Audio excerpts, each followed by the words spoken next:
घर कड़े विराट घात करी मोबाइल टावर निर्माण को विरोध करिबारु महिला को उल्लग्न करी माड़।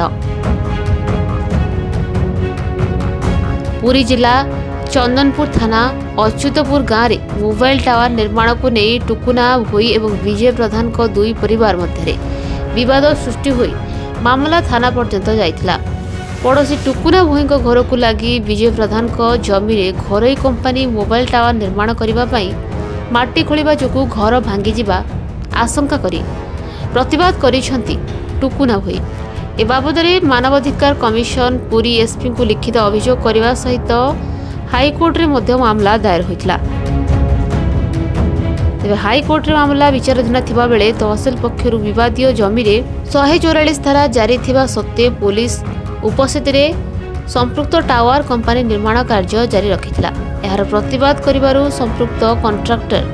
कर्मचारी और विजय परिवार उभय मिसी टुकुना को मरणांतक आक्रमण करने जीवन विकल से तले पड़िथिबा गोबर फिंगिथिला ताकू उल्लग्न करी मरणांतक आक्रमण करा जायछि। केस है मानव अधिकार केस है तहसीलदार केस है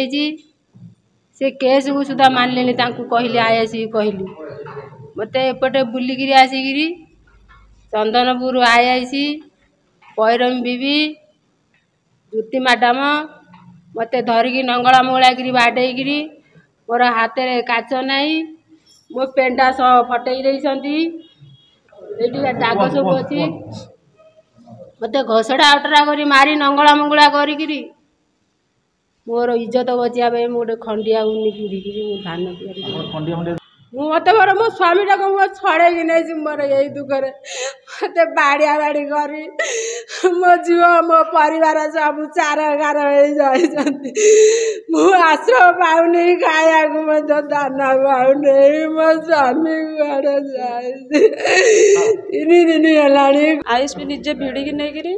से जेपी मैडम गोटे चुट्टी घुषाड़ी मंगलसूत्र मोर छिड़े घुषाड़ी नेले बाडेले मैंने कौटी मैंने से जगह पर टावर सकाल 10टार कम होता बो आमर मना कले ठीक कम करनी इनके मोर कोर्ट पटू ऑर्डर अच्छी माने इने कम हेनी झगड़ा जाटिया जो भिसड़ाटा कर आस थाना को आस भिड़िकी जोर जबरदस्ती नेले सी नजा तू बेकर जो मैंने लुगाटा पड़ा एमती तंटियाण करके नेला सब ये भिड़ा भिड़ी मैंने भिड़ा भिड़ी देह मुंड भी कांथे माड़ होकर खंडिया खबर सब हो आमे को सेठी हबन टावर बसबे न बसे टावर जे बसिछ आपण जगह बसिछ ना अन्य जगह बसिछ किंतु घर दाडरे किना बसिछ तार मोटर 5 डिसमिल जगह।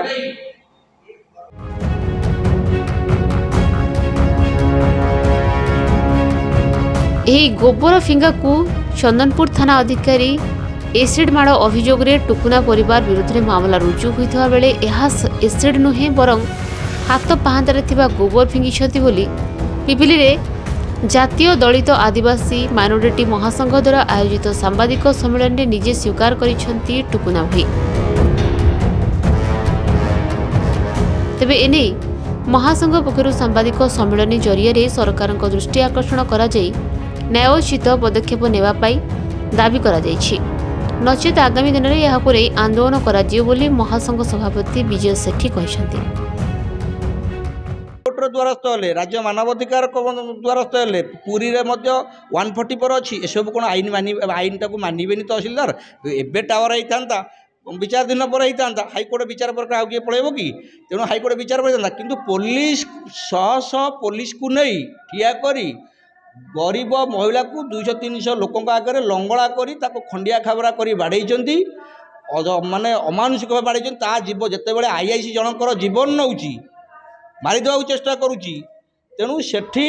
लोकटी माड़ खाऊा लोकटी ता जीवन बंचेबा को जाई तले पड़ा गोबर उपर तार भरा पड़ी से हाथ छाटीदेला आईआईसी पड़ी सत पड़ी किंतु आईआईसी फेसबुक रे एवं सोशल मीडिया कहते एसिड माड़ होदी एसिड माड़ आईआईसी कथा सत जिते बड़ इनक्वारी करूँ जदि आईआईसी देह एसिड माड़ हो ताले ये लोकों को मुझ सीधा सड़क नहीं चंदनपुर थाना धरईदेवी आउ जो आईन को न मानिबा एसिड मार कथा मिछ कथा कहवा एतुरु जना पड़ुची से आईआईसी नुहंती गोटे बद्ध पागल तेणु से बद्ध पागल विरुद्ध में संगठन निश्चित भाव में आगामी दिन में 20 तारीख में निर्वाचन कमिशन आगे द्वारस्थ हम किए निर्देश देता पुलिस नापी डीजी आगे धारणा दिज्व विरुद्ध में आईनगत कार्यानुष्ठान निया Puri Pipili Manoranjan Mahapatra report Metro TV Odisha.